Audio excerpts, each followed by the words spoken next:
This is how easy to stream 180p on 60 frame rates on Discord without Nitro.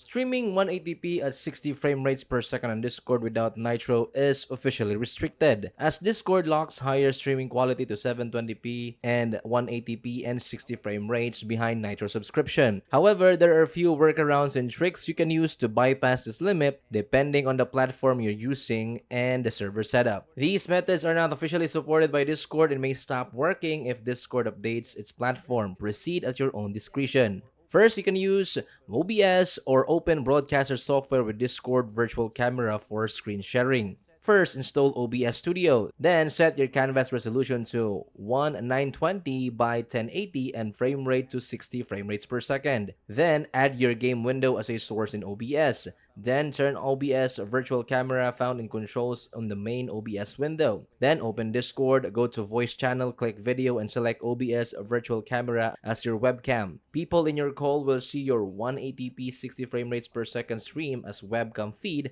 bypassing Nitro limitations. And that's how easy to stream 180p on 60 frame rates per second on Discord without Nitro.